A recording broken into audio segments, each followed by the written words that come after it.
Assalamualaikum warahmatullahi wabarakatuh. Bapak Ibu semua, selamat siang. Berikut saya akan menjelaskan tentang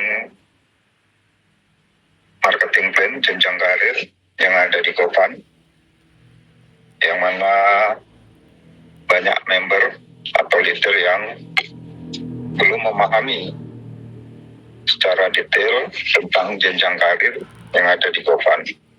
Izinkan saya menjelaskan ini. Semoga penjelasan ini dapat memberikan pemahaman untuk kita semua dalam melakukan bisnis Gofund.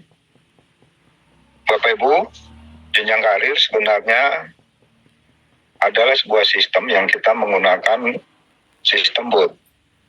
Sistem bot ini udah umum ya di dunia network dengan berbagai macam nama atau model. Ada yang dia gunakan model bot 2 jalur ya kayak binari. Ada yang dia ternary 3 jalur gitu ya bot. Yang mana ada juga bot-bot yang menggunakan sistem monoleg. Jadi satu tunggal kayak orang antrian lah. Ada juga bot yang sistemnya menggunakan sistem follow the leader. Jadi dalam bot itu, dalam ruangan itu, member-member baru akan disusun sesuai dengan jalur sponsornya. Jalur siapa yang mensponsorinya gitu ya, follow the leader, ikutin leadernya. Nah, jenjang karir di Gofund.net kita menggunakan sistem yang berbeda. Kita menggunakan sistem yang kita sebut dengan bot random bersyarat.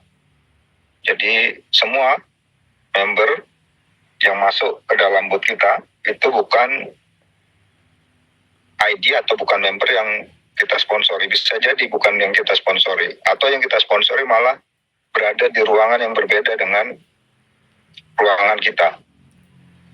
Nah, ini yang harus dipahami.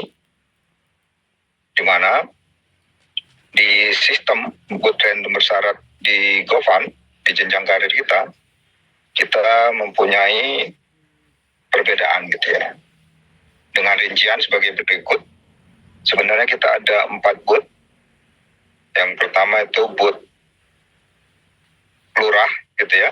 Di mana di situ kumpul antara warga dan akan dipilih satu menjadi lurah. Dalam bot warga dan bot pertama ini itu dikumpulkan 40 calon lurah plus 81 warga. Calon lurah itu adalah orang-orang terdahulu yang sudah masuk sebagai warga, kemudian botnya pecah, dia menjadi calon warga berada di atas tabelnya, nanti ada rinciannya. Bot kedua itu adalah bot lurah, yang mana bot yang sudah berhasil keluar dari bot pertama itu masuk ke bot kedua, bot lurah, kumpulan lurah gitu ya, untuk mencapai posisi camat. Jumlah keseluruhan dalam bot kedua itu 9 plus 27. Jadi 9 di atas gitu ya. Dimana 9 itu adalah member-member terdahulu dan 27 lurah yang baru. Nanti ada penjelasannya. Bot ketiga itu bot kumpulan camat untuk menjadi bupati. Jumlahnya, oh ini salah nih sepertinya nih. Lurah kecamat 13, yang bawah 9. Maaf, saya edit dulu.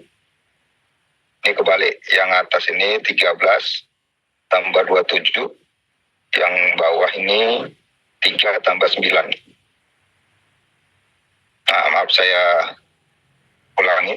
Nah, bot pertama itu warga kelurah 40 plus 81 warga.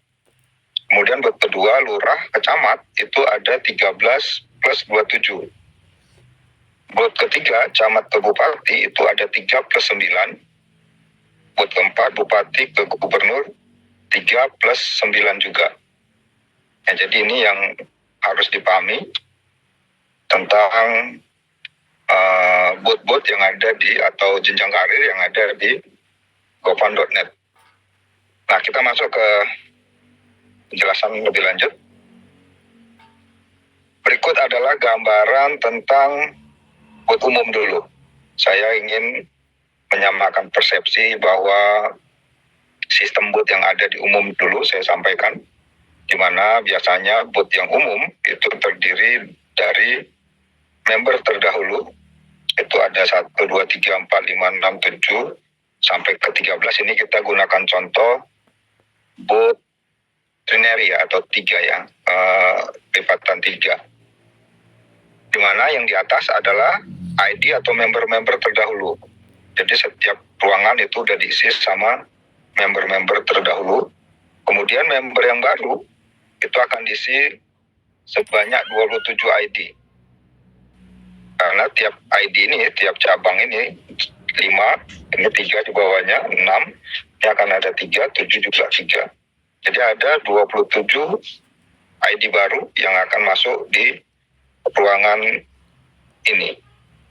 Dan ruangan ini, ID baru tersebut, kalau di sistem bot umum, itu bisa diisi oleh orang di atasnya atau ID di atasnya. Bisa diisi atau disponsori dari ID yang nomor 5 gitu ya. Nomor 1, 2 atau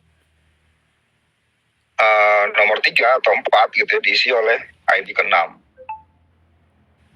7 bisa ID berikutnya dan seterusnya. Jadi semua ID yang masuk ini berdasarkan sponsor yang ada di atasnya. Gotong royong mengisi kerjasama di dalam room itu ya.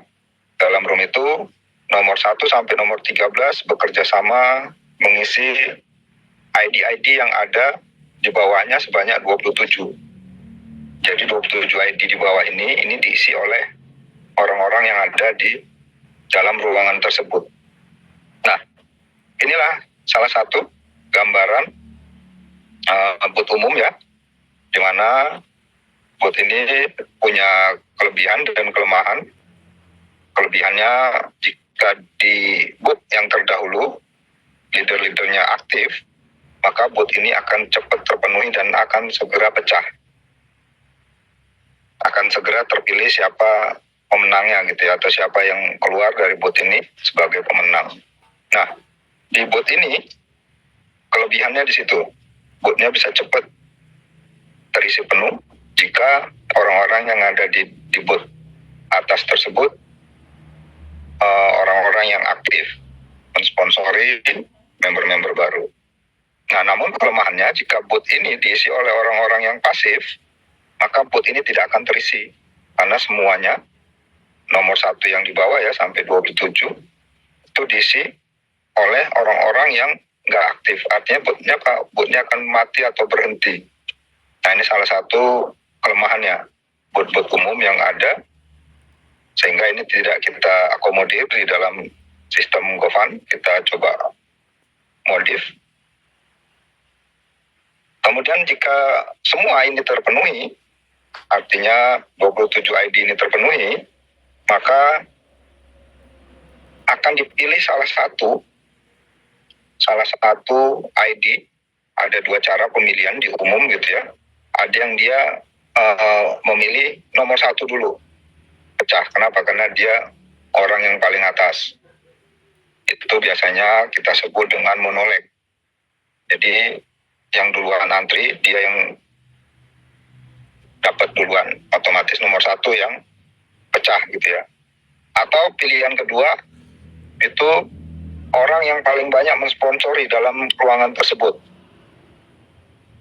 Itu siapapun bisa gitu ya, yang mana itu urutan nomor 1 sampai nomor 13 ini yang di atas. Itu yang akan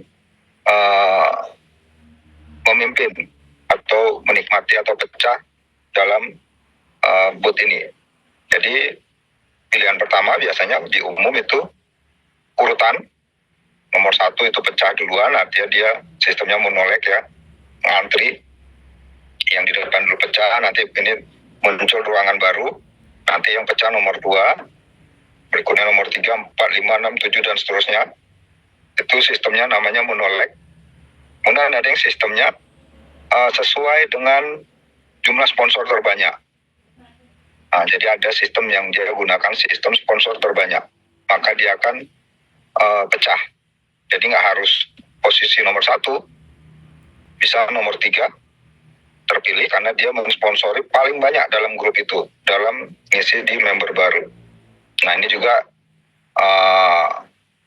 pilihan yang relatif adil. Kenapa? Karena di dalam room itu dia yang berhasil mensponsori banyak. Nah, ini ada 2 model yang sering digunakan di sistem bot umum, yaitu bot yang pecah atau yang memimpin itu adalah bot yang nomor 1 duluan, artinya itu bot monoleg, atau yang kedua yang memimpin atau yang berhasil keluar itu sponsor terbanyak. Nah, biasanya seperti itu kalau di sistem bot umum nomor 3 misalnya, maka pecah bot di sistem ini itu bisa nomor 3 yang keluar.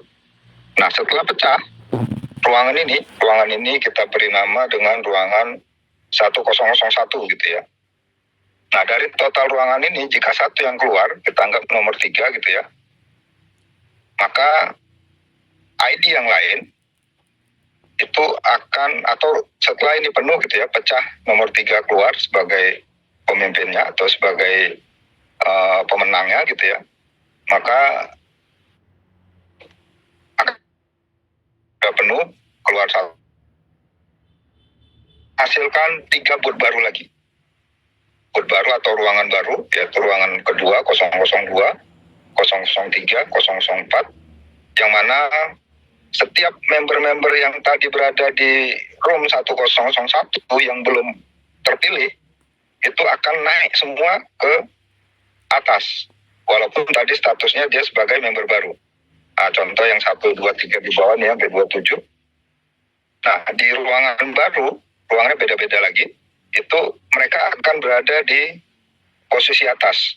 Nomornya berubah ya, sesuai dengan urutannya, tapi sumbernya berasal dari yang tadi di ruangan berikutnya, atau ruangan sebelumnya. Jadi kalau dihitung, ada 27 tambah 12. Berarti 27 tambah 12 ada 39. Nah, 39 yang tersisa itu menghasilkan 3 ruangan baru. Jadi di sini 13, 13, 13. Berarti ada 39. Nah, 39 tadi pecah jadi 3 room baru yang akan memulai bisnisnya lagi gitu ya, seperti room sebelumnya. Jadi nanti member baru akan diisi oleh orang-orang yang ada di room 1002. Room 003 member barunya diisi sama orang-orang yang ada di room 003. Begitu seterusnya. Room 04 juga seperti itu.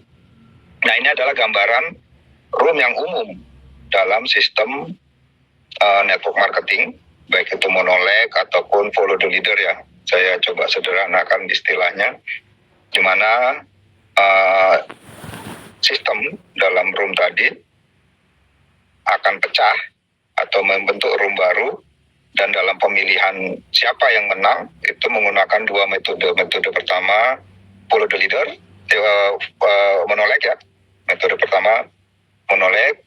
Metode kedua dalam penentuan siapa yang menang itu, metode kedua bisa siapa yang sponsor terbanyak.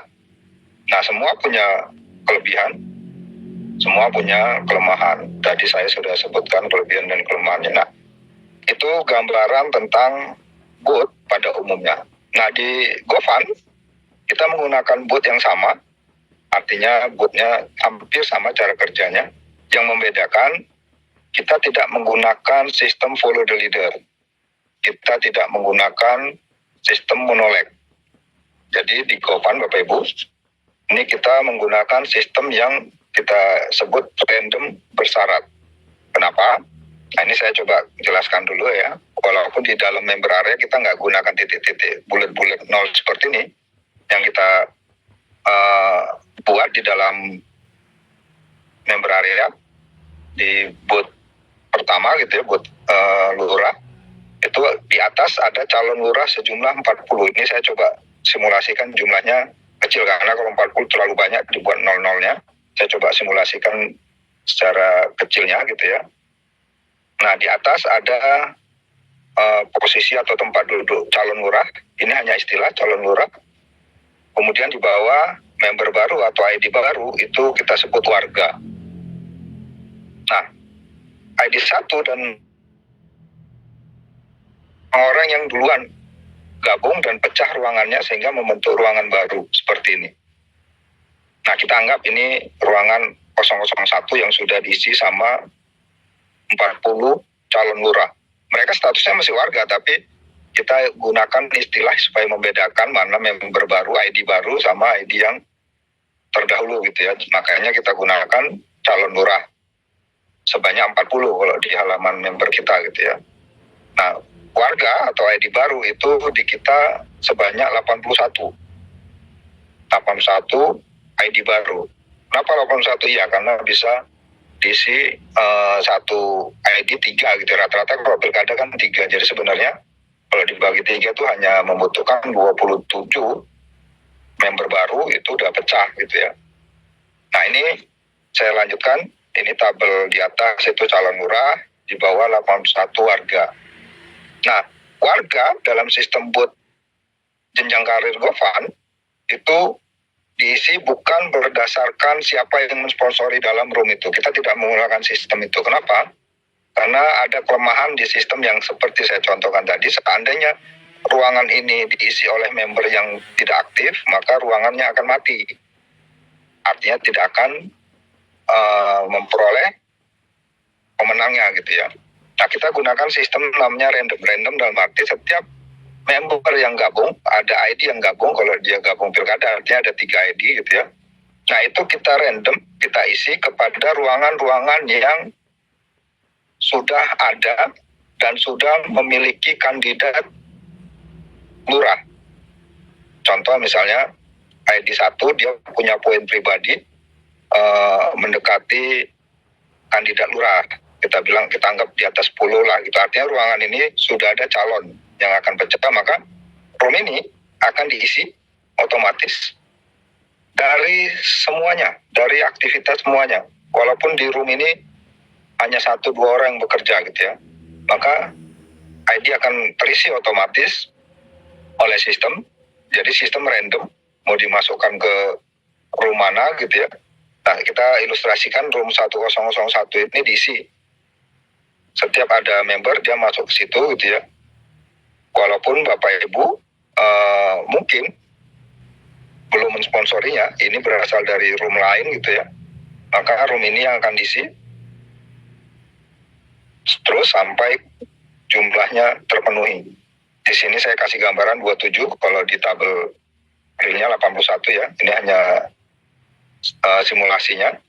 Nah, setelah tabel ini penuh, mencapai syarat yang ditentukan, kalau di sistem jenjang karir Gofan, ini akan pecah. Booth 1001 setelah terpenuhi 81 warga di bawah, dia akan pecah.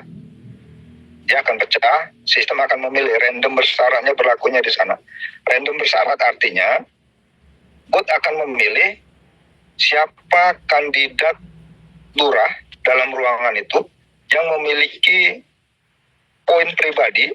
Poin pribadi artinya sponsor ya, walaupun jaringannya nggak ada di sini, nggak masalah. Yang dia mensponsori atau memiliki poin pribadi yang memenuhi syarat. Siapa aja bisa. Member yang baru juga bisa jadi lurah. Member terdahulu itu juga bisa jadi lurah.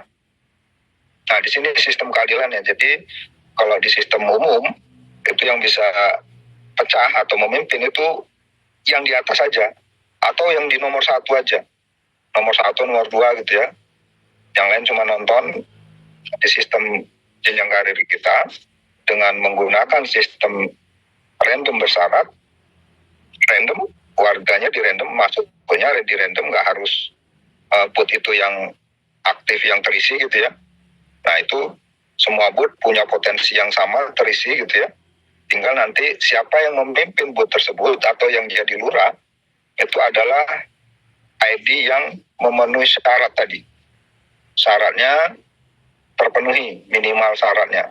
Nah, kalau di dalam ruangan tadi terdapat 3 ID yang memenuhi syarat untuk jadi kandidat lurah, kita sebutnya kandidat karena dia sudah memenuhi syarat, dia lebih mendekati jadi jadi lurah karena memenuhi kandidat. Misalnya kita anggap ada 3 orang nih yang memenuhi syarat, jumlah poinnya terpenuhi, maka dari 3 orang inilah di random 1. Dan di random ini belum tentu yang poinnya tertinggi. Bisa jadi misalnya nih ya, seandainya syarat kita umpamakan sekarang di masa promo ada 10, minimal 10. Nah, seandainya ada 3 ID yang poinnya ada yang 11, ada yang 15, ada yang 30 gitu ya. Nah, 3 ID ini di random. Bisa jadi bukan 30 yang dipilih. Bisa jadi yang dipilih itu yang 11 atau yang 15 tadi. Nah, inilah sistem random yang kita terapkan. Randomnya berjalan, syaratnya berjalan, sehingga penentuan ini kita gunakan untuk memberikan kesempatan siapapun. Mau itu member baru, yang baru gabung, dia punya poin yang cukup, dia bisa langsung lompat, bisa langsung dipilih oleh sistem. Kalau memang itu rezeki dia gitu ya, dalam ruangan itu, dia bisa langsung jadi lurah. Nah ya, lebih menarik atau lebih enak sebenarnya kalau dalam ruangan itu hanya 1, itu udah otomatis dia yang terpilih. Tapi kalau terjadi ada di ruangan itu ada 2 yang memenuhi syarat di atas 10 poin ya, kalau di promo yang sekarang itu ya, yang kita coba terapkan untuk lurah, itu jika ditemukan ada 3 atau 5 gitu ya, bukan tidak mungkin ya, bisa jadi dalam satu ruangan ini ada 5 yang poinnya memenuhi syarat, baik itu warga ataupun calon lurah, maka dia bisa menjadi lurah gitu. Ini yang harus dipahami, sehingga dengan sistem ini harapan saya siapapun punya kesempatan yang sama untuk mencapai posisi lurah. Bukan karena dia duluan daftar tapi dia nggak pernah sponsori orang gitu ya. Siapapun boleh, mau dia member lama ataupun member baru yang memenuhi syarat.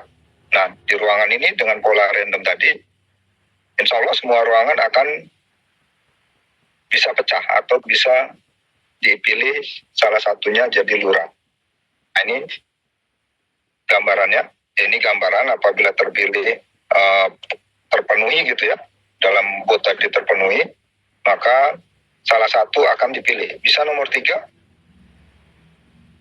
bisa nomor 4 dari warga gitu ya. Siapapun bisa. Yang penting poinnya terpenuhi.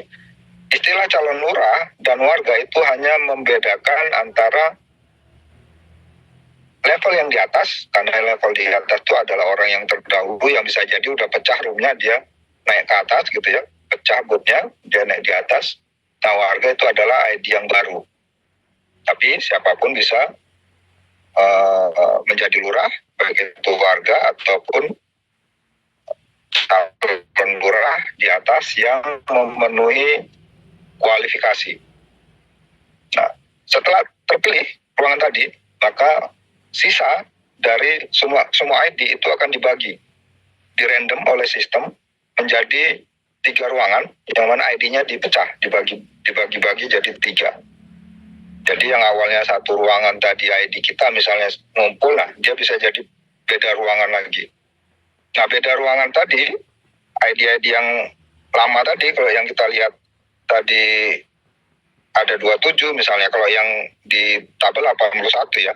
Nah, ini akan membentuk ruangan baru, ruangan 102, 103, 104, di mana semuanya itu akan naik ke level atas menjadi calon lurah. Nama roomnya ya, seperti tabel tadi, jadi calon lurah. Walaupun dia belum bergerak, belum mensponsori orang, tapi karena dia sudah pecah ruangannya, dia pindah ruangan dari ruangan 101 menjadi 102, itu posisinya suka tidak suka harus digeser ke atas menjadi grup calon lurah atau kursi calon lurah. Sehingga apa? Di bawah member baru bisa diisi oleh warga. Kalau di sistem kita gitu ya, di bawah itu namanya warga. Yang mana diisi sebanyak 81. Nah, itu yang membedakan Bapak Ibu. Kalau di sistem umum, saya ulangi, biasa menggunakan sistem follow the leader dalam room tadi, dalam booth tadi. Itu member-member baru diisi oleh orang-orang terdahulu yang mensponsorinya. Kemudian yang terpilih sebagai pemenang, itu biasanya ada dua metode. Metode pertama, siapa yang sponsor terbanyak, atau kalau mau nolek, siapa yang nomor urutnya paling atas. Nah, kalau nomor urutnya satulah yang keluar duluan. Nanti pecah, muncul room berikutnya, nomor 2 lah yang memimpin di room baru. Dan nomor 3 lah yang memimpin di room baru. Nomor 4 yang memimpin di room baru. Nah, di gofund.net, sistem jenjang karir kita tidak menggunakan sistem monolek. Kita tidak menggunakan sistem follow the leader, karena punya kelemahan gitu ya. Kita coba modif dengan sistem random bersyarat. Random, baik itu jumlah member baru dalam ruangan itu memang hasil random, bukan karena ada sponsornya di situ.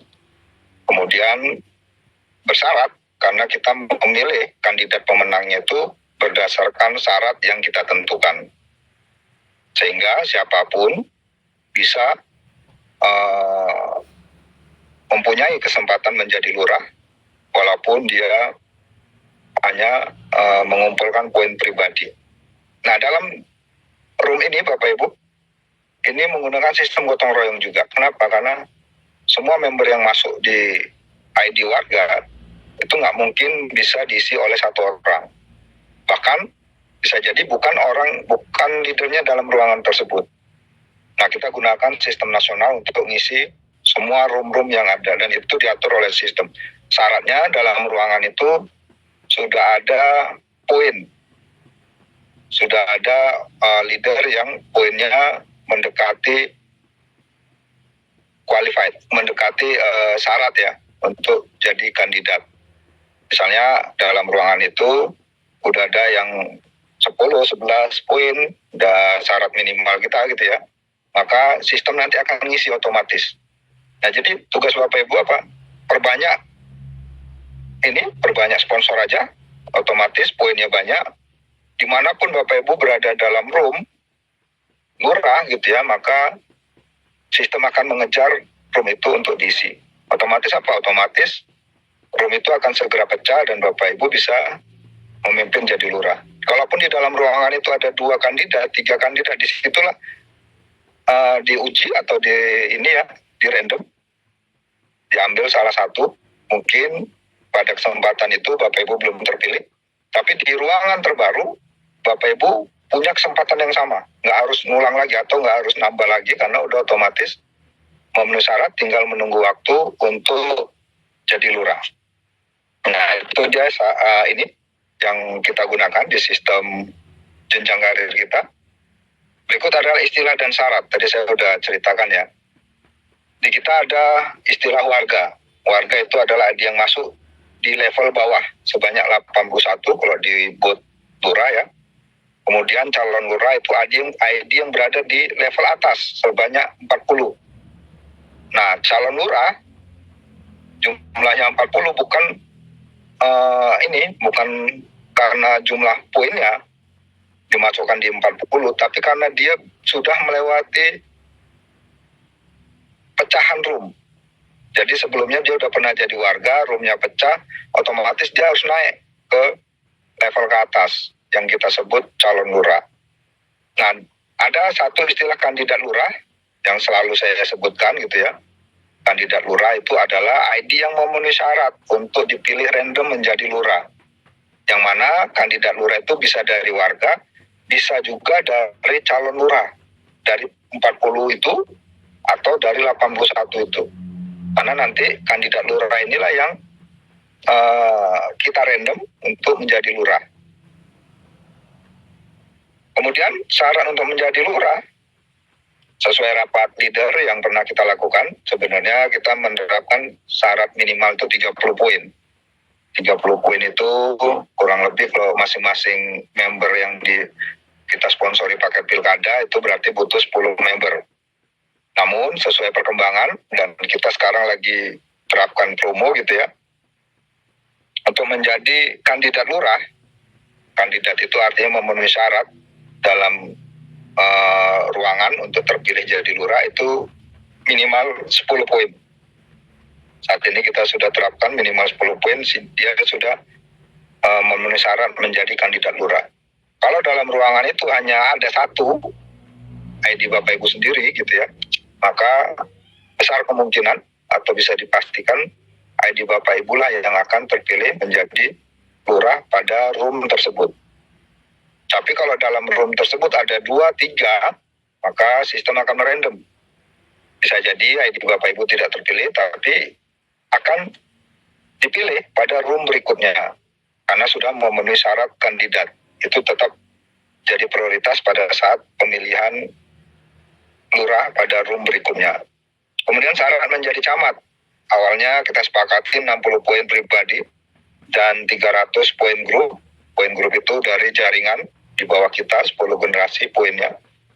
Namun di promo ini kita coba gunakan promo minimal 30 poin untuk poin pribadi, akumulasi ya dari saat pertama dia gabung.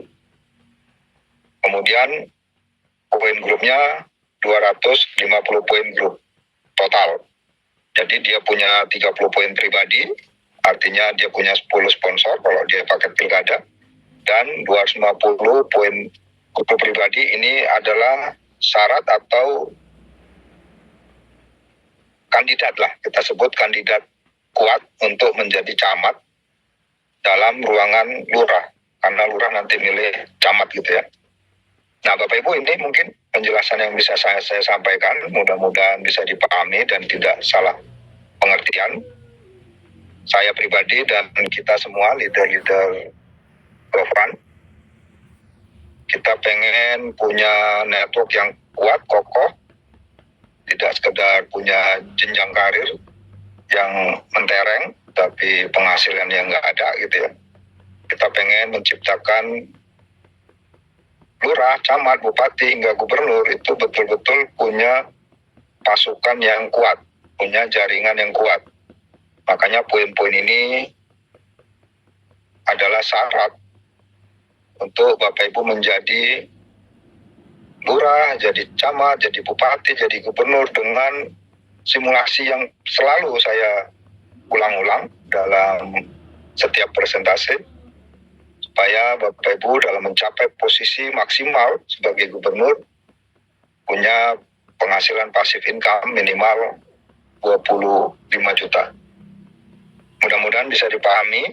Jika ada salah persepsi, salah pengertian, saya mohon maaf, tapi secara sistem sebenarnya saya konsisten dari awal bahwa jenjang karir kita menggunakan sistem random bersyarat.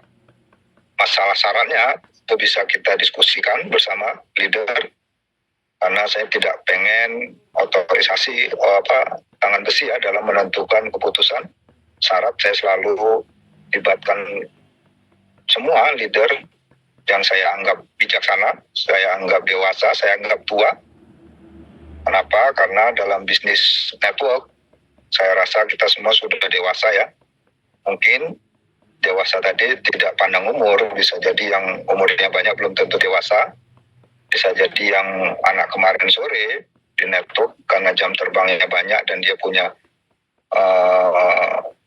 jiwa besar yang bagus, leadership yang bagus, dia bisa lebih cepat dewasa. Nah harapan saya kita semua yang sudah punya jam terbang banyak, harapannya bisa sama-sama dewasa dalam menyikapi marketing plan di Gofan. Karena Gofan ini bisnis yang kita rancang, kita siapkan untuk menjadi motor support sistemnya Gofan ojek online. Jadi tidak mungkin kita menjerumuskan atau kita tidak konsisten dengan gofan.net karena hasil akhirnya kita pengen gofan.com, aplikasi ojek online kita benar-benar menjadi aplikasi ojek yang kita harapkan. poin-poin ini atau syarat-syarat ini adalah upaya kita untuk membantu semua member mencapai jenjang karir yang diharapkan dengan estimasi penghasilan yang ada di tabel, jadi tidak meleset dari tabel gitu ya. Betul-betul kokoh, betul-betul kuat jaringannya, sehingga kita bisa ketemu di posisi puncak dengan mengucapkan alhamdulillah karena tahapan-tahapan ini bisa kita lewati. Poin-poin ini bukan hanya di atas kertas, ternyata benar realisasinya. Apalagi di Gofan, Bapak Ibu punya 3 cabang khususnya yang pakai pilkada, yang mana potensinya sama. Jadi bisa dimaksimalkan mulai dari cabang manapun. Demikian Bapak Ibu penjelasan singkat saya, sederhana saya, semoga bisa dipahami. Jika ada pertanyaan, ada yang perlu didiskusikan, saya membuka diri untuk mendiskusikannya. Terima kasih. Assalamualaikum warahmatullahi wabarakatuh.